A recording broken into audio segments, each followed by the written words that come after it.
The T26E4 Super Pershing is an American medium tank in Tier 8. Since the game was released, it's been showered with universal love and bitter hatred. But its most distinctive feature always stayed the same. It was never a regular tank.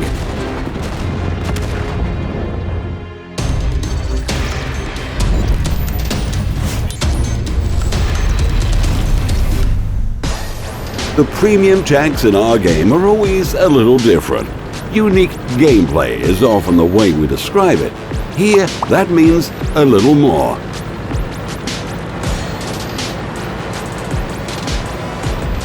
Any premium tank is just a tank, shooting, driving, and ponying. But there's always a catch. And for the Pershing, it's the speed.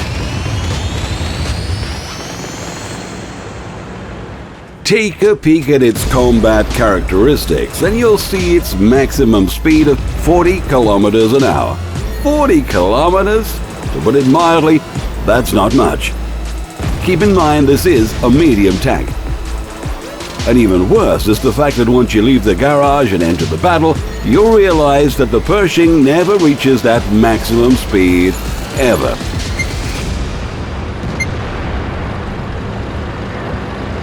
"32 kilometers an hour is all you can get from this American if it's not going down a hill. The Super Pershing has less than 10 horsepower per ton, which makes it the slowest tank within its type. Looking outside of its type, it's even inferior to heavy tanks. And we aren't talking about some AMX 5100. The IS-3, a Soviet heavy, can easily beat the American in a straight line. And you can forget climbing hills too. But there is something of note. Our not quite medium tank gains speed faster when it's going backwards rather than forwards. You can still climb the hill facing either way, but it'll be equally slow. So you'll suffer whichever way you approach the enemy. Why does this happen? That's easy. The Super Pershing is covered in so much armor that it just can't move that fast. This American's turret is an unusual shape, so it's very hard to penetrate, even in the weak points. Not that its weak points are stronger than other tanks, but they still have to hit them.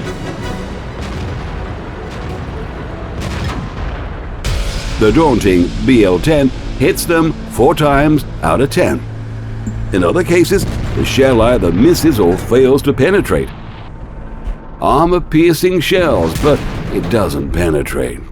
It's another story with APCR. They can penetrate anything. Who uses APCR with a BL-10 though? A cast-iron turret and good angles allow the Super Pershing to be comfortable behind hills. On Himmelsdorf, it can simply stick out its turret and fire. Most of the enemies won't be able to do a thing. Within the entire tier, only the Super Pershing and the T32 can manage this. Well, the T32, with its turret and elevation angles, can do this, but nobody can do this. In reality, the Super Pershing's front plates were made from the sides of a knocked-out Panther, and they were made with several layers, and we mean several. If you calculate the effective armor on its upper front plate, it comes out at a daunting 300 millimeters. It's impossible to calculate it more accurately, but one thing is clear. It's one of the thickest in Tier 8. But there's a catch. Isn't that like having a top-quality barbecue and living in Greenland?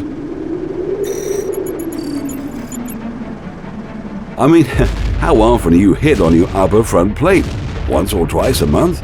Even the beginners know that the most vulnerable spot is the lower plate. Usually. Not for the Pershing. The lower plate is made in the same way as the upper one, so it's almost as strong. This armor knows no equal. Well, you won't fool the more experienced players.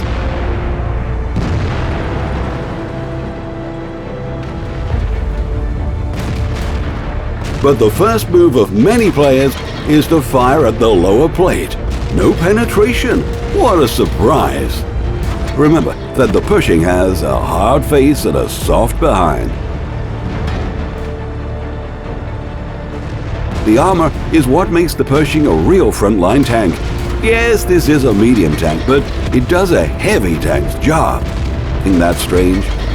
However, it's easy to explain. The Super Pershing is pretty heavy.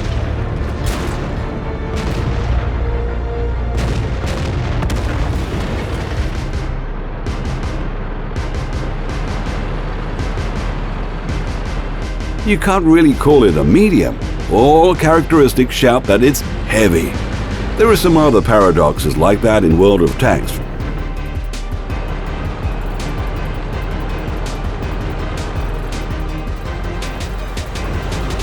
For example, the Super Pershing is a medium tank as much as the FCM is a heavy tank. The only thing medium about the Super Pershing is its gun, and it's unbelievably normal. It's strange to see something so standard on a tank like this. Average aiming speed, average accuracy, average alpha, a standard medium tank. But a Pershing isn't a Pershing if there isn't anything to show off. One little thing: penetration. There's a big difference between the characteristics of AP and APCR shells. AP shells manage 170mm and APCR go much further, 258. That's really impressive, and enough for any enemy the Super Pershing might encounter. The worst case is a Tier 9 enemy. It's meant to be placed at the forefront. Tease the enemy with its face and take 3,000 to 4,000 damage. That's its role in battle. Don't be too creative. Simply face the enemy. No diamonds or angled positions. You are gonna be hit in the tracks before you find the right position.